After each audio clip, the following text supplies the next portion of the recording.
ALP का paper अब पूरा हो गया है ना। उम्मीद करते हैं आप सभी का पेपर बहुत अच्छा बना होगा।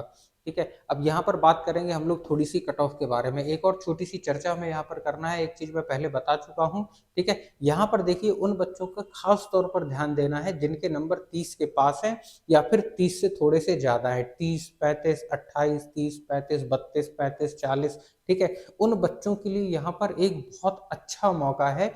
क्यों ये मौका मैं बता रहा हूँ, इस चीज को बहुत ध्यान से, है ना, 2 मिनट आपको रुक के सुन लेना है। ठीक है ना। रेलवे एग्जाम्स गुरुकुल में आपका बहुत बहुत स्वागत है। यहाँ पर आपको एकदम बिल्कुल सटीक और अच्छी जानकारी मिलेगी। ठीक है ना। अगर आप 1 साल के अंदर सिलेक्शन चाहते हैं और कैसे सिलेक्शन लिया जाता है, इस सभी चीजों के बारे में आप सभी को डिटेल में जानकारी चाहिए तो चैनल के साथ जरूर जुड़े रहें, सब्सक्राइब जरूर कर लें।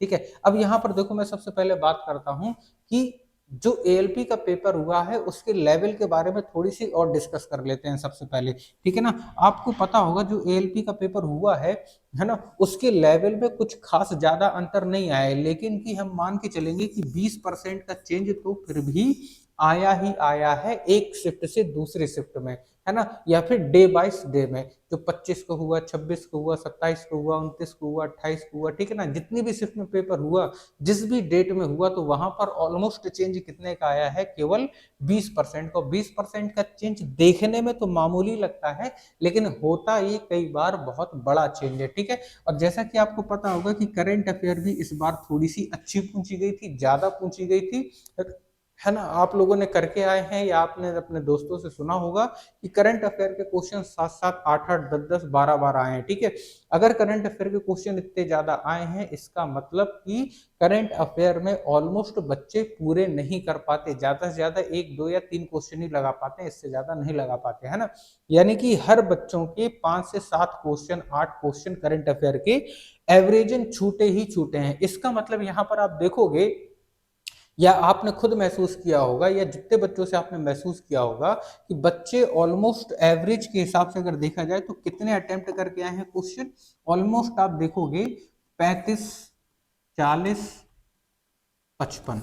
ठीक है ना, इसके पास लटके हुए हैं ना 30, 30 प्लस, है ना, 35, 40, 55।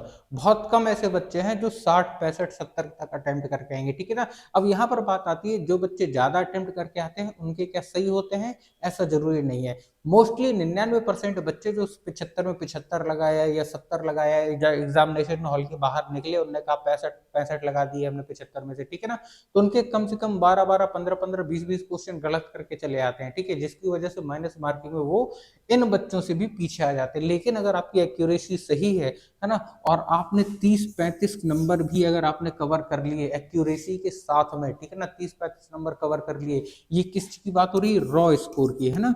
रॉ स्कोर अगर आपका इतना पहुंच जाता है, ठीक है, तो रॉ स्कोर में जब नॉर्मलाइजेशन ऐड होगा प्लस परसेंटेज ऐड होंगे, तो उस हिसाब से आपके नंबर अच्छे खासे यहाँ पर बढ़ने की उम्मीद रहेगी, है ना, बढ़ने की उम्मीद रहेगी। ठीक है ना, तो यहाँ पर एक तो मेरिट भी आपकी इस बार कम जाएगी। ठीक है ना, मेरिट इस बार कम जाएगी। क्यों जाएगी, क्योंकि मैंने आपको बताया कि 5-5, 6-6, 7-7 करंट अफेयर तो ऐसे के ऐसे ही छूट गए, बच्चों ने लगाए ही नहीं है। ठीक है ना, उसके बाद कुछ क्वेश्चन और मान के चलिए कि बच्चों को नहीं आए होंगे, ऐसा तो है नहीं कि बहुत एकदम टैलेंटेड बच्चे गए थे, सबको पूरा पूरा पेपर आ गया होगा, खाली करंट अफेयर छोड़ के आए होंगे, तो ऐसा बिल्कुल नहीं है।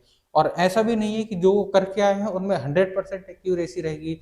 4, 5, 6, 10, 12, 15, 20, 20 20 क्वेश्चन बच्चे गलत कर ही देते हैं। ठीक है ना, तो अगर मान लीजिए आपके नंबर कितने बन रहे हैं, आपके नंबर मान लीजिए 30-35 के आसपास बन रहे हैं, ठीक है ना, 30-35 नंबर अगर आपके बन रहे हैं, तो इसका मतलब आपको अभी क्या करना है, खाली नहीं बैठना है। बहुत अच्छा चांस है। क्यों चांस है ये, क्योंकि यहाँ पर आपके सिलेक्शन होने के चांसेस बहुत ज्यादा हाई हो जाते हैं। दो तरीके से कैसे, आपको एक तो मेंस की तैयारी अभी से चालू कर देना है ना, मेंस की तैयारी में बिल्कुल भी ढील नहीं देना है।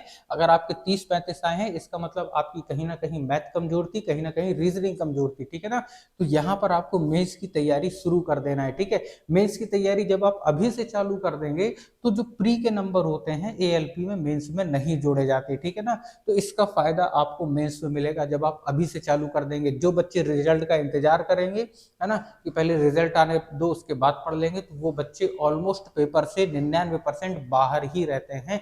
किन बच्चों का होता है? जिन बच्चों के नंबर भले ही कम आए हों लेकिन मेंस में उनने नंबर अच्छे ले आए, ठीक है ना, तो यहाँ पर सिलेक्शन डिपेंड करता है, ठीक है ना। तो मेंस की तैयारी आपको नहीं रोकना है, अभी से चालू कर देना है बात, ठीक है।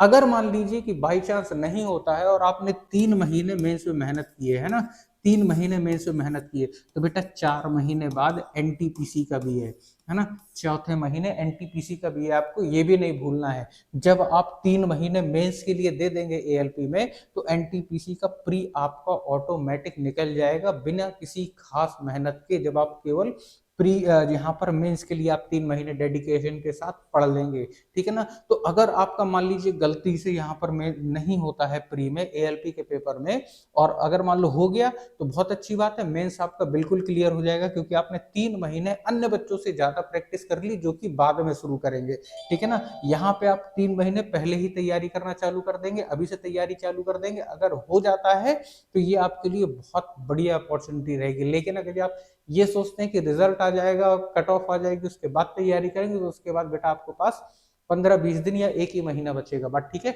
अब यहाँ पर देखोगे, अगर मान लीजिए गलती से गलती से आपका मेंस में नहीं होता है, ठीक है ना, तो एनटीपीसी में 100% होने के चांसेस रहेंगे, ठीक है ना, बात समझे। तो इसीलिए जिनके 30 से 35 नंबर है उनके पास गोल्डन चांसेस है, पढ़ाई में मन भी लगेगा, है ना, पढ़ाई में मन इसलिए लगेगा क्योंकि आप मेंस की तैयारी कर रहे हैं, ठीक है ना। और एनटीपीसी में जब आप प्री का पेपर दोगे तो वहां का लेवल आपका बहुत हाई पहुंच जाएगा, ठीक है ना। तो बेसिकली पढ़ाई में भी आपका मन भी लगेगा, तो आप पढ़ाई से मन मत हटाओ, बिल्कुल मेंस की तैयारी बिल्कुल एकदम शुरू कर दो, है ना। बहुत सारे जोन ऐसे हैं जहां से आपने डाला होगा, हो सकता है वहां पर मेरिट 30 या हो सकता है 30 से भी कम चली जाए, ठीक है।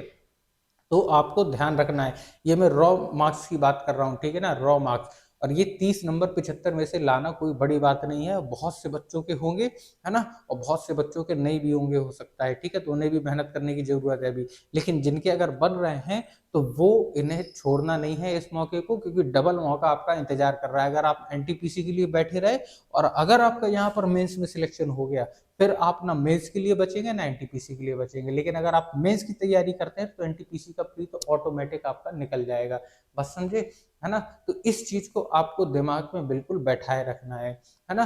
तो ये जो जानकारी है ये बेसिकली सबको पता रहता है, लेकिन इस पर अप्लाई कोई नहीं करता। अगर आप इस चीज पर अप्लाई करोगे तो आप देखोगे, रिजल्ट देखोगे, 3 से 4 महीने में आपको कुछ करने की जरूरत नहीं है, कहीं से कुछ पढ़ने की जरूरत नहीं है। जितना आपके पास मटेरियल, केवल उसी मटेरियल को यूज करो पढ़ने के लिए। कोई अलग से किताब नहीं लेना है, कोई अलग से कुछ चीजें नहीं लेना है, बस आपको फोकस करना है मेंस पर। जो चीजें मेंस में आनी है खाली उसी पर फोकस करना है। इसके अलावा आपको प्रैक्टिस सेट लगाते रहना है मेंस के लिए भी अभी से, ठीक है ना। तो प्रैक्टिस सेट में आपके नंबर जैसे जैसे बढ़ते जाएंगे, कॉन्फिडेंस आपका बढ़ता चला जाएगा, बात ठीक है ना। उम्मीद करते हैं आपको सारी चीजें अच्छे से समझ में आ गई होंगी। अगर आप हमारे साथ जुड़े रहना चाहते हैं तो चैनल के साथ बिल्कुल बने रहिए, देखते रहिए, सब्सक्राइब कर लीजिए। तब तक के लिए धन्यवाद।